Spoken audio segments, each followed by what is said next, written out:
The first thing I noticed that morning was the silence. Not the peaceful kind of silence that comes with an empty house, but the uncomfortable silence that tells you something is wrong. I was standing in my kitchen, preparing breakfast when my phone buzzed with a notification. Your credit card has been declined. I frowned. I tried again, declined. For a moment, I thought IT was a technical problem. Maybe the bank system was down. Maybe I had accidentally reached my limit, but that didn't make sense. My husband Daniel and I had always managed our finances carefully. At least that was what I believed. I opened my banking app. My stomach dropped. The credit card I had used for years was showing as restricted. I immediately called the bank. After a short wait, a representative answered. Ma'am, your card has been temporarily locked by the primary account holder. Primary account holder? I asked. There was a pause. Yes. Your husband? I couldn't speak. Daniel had never told me he was the primary account holder. I had applied for that card years ago. Used IT for groceries, medical expenses, household bills, and almost everything else. Every month I pay the balance from our joint account. Why did he lock it? I finally asked. I'm afraid we can't disclose the reason. You'll need to speak with him. I hung up. My hands were shaking. When Daniel came home that evening, I asked him directly, why did you lock my credit card? He didn't even look surprised. I thought you were spending too much. Too much? I repeated. Yes.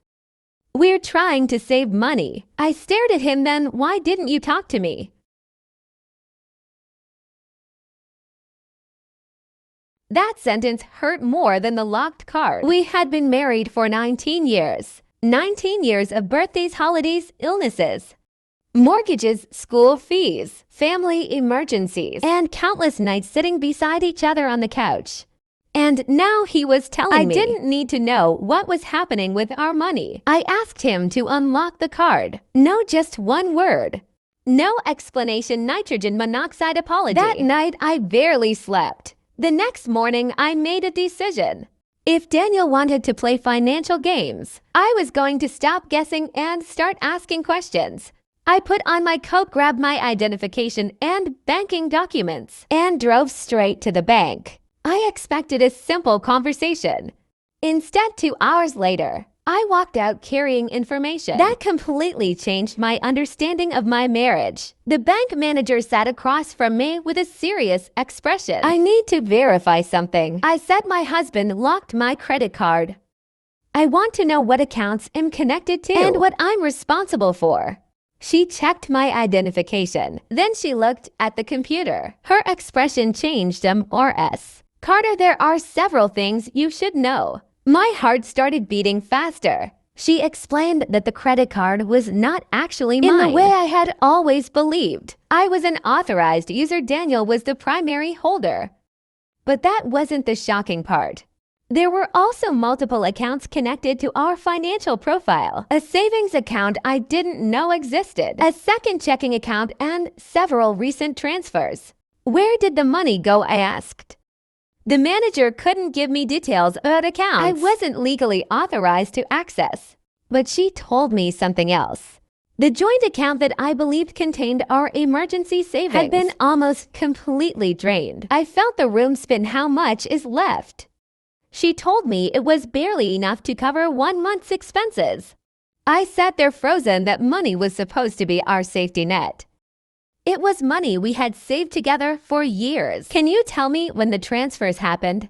She showed me the transaction history available to me. The transfers had been happening for months. Small amounts at first, then larger ones. I suddenly remembered every strange moment. Daniel coming home late, his phone always face down. His sudden insistence that I stop checking our bank statements. The expensive dinners he claimed were business meetings. The weekend trip he said had been canceled. The pieces began fitting together, but there was still one question. Where had the money gone? I called Daniel from the parking lot. He answered immediately. Where are you? At the bank. Silence. What are you doing there looking at our finances? His voice changed. You had nitrogen monoxide, right? I almost laughed. Nitrogen monoxide, right? It's our money. He became angry. He accused me of being paranoid. He said the bank was confusing me. He told me to come home immediately. I didn't instead. I asked one question, who is Emily? Silence, a long, terrible silence, then he hung up.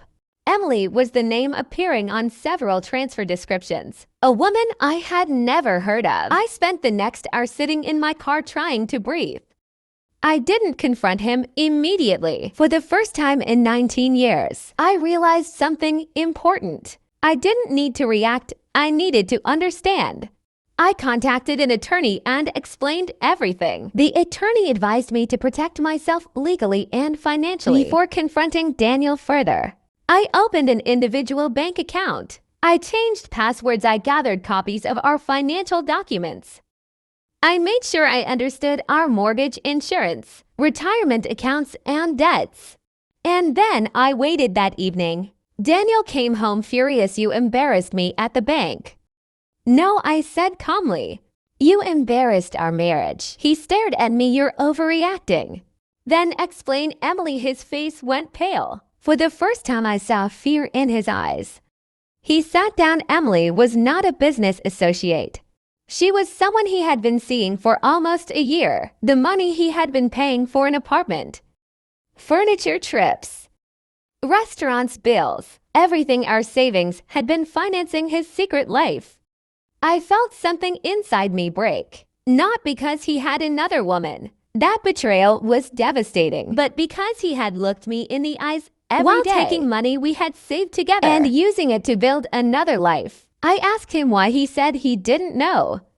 He said he had made mistakes. He promised it was over. He begged me not to tell anyone. But something had changed inside me. For years I had confused forgiveness with weakness. I had believed protecting my marriage meant protecting my husband from consequences. Now I understood that protecting myself was not selfish. It was necessary. The following weeks were difficult. There were arguments, there were tears. There were nights when I questioned every memory of our marriage. But I also discovered something I had forgotten. I was capable. I could make decisions without asking permission. I could manage my finances. I could stand on my own eventually. Daniel moved out. The divorce process was painful, but I entered it with something I hadn't had before: clarity. The financial records became important evidence. The money he had transferred was nitrogen monoxide. Every transaction told a story. And the story wasn't the one he wanted people to believe. Months later, I was sitting in my new apartment drinking coffee beside the window. My phone buzzed. It was a message from Daniel. I miss you. Can we talk? I stared at the screen. The old version of me would have answered immediately. The woman I had become simply put the phone down. I didn't hate him. I didn't wish him misery. I didn't need revenge. I had something better: peace. That morning, I realized the credit card had never really been the issue. The locked card was simply the first warning. The real problem was that my husband believed he could control my access to money, information, and ultimately my choices. He thought locking my credit card would make me powerless. Instead, it forced me to walk into the bank. And 2 hours later, I walked out with the truth. Sometimes the thing that feels like the beginning of your downfall is actually the beginning of your freedom. I lost a marriage. I lost the future I thought I was going to have. I lost the man I believed I knew. But I found something far more important. I found myself. And that was something nitrogen monoxide one could ever lock away again.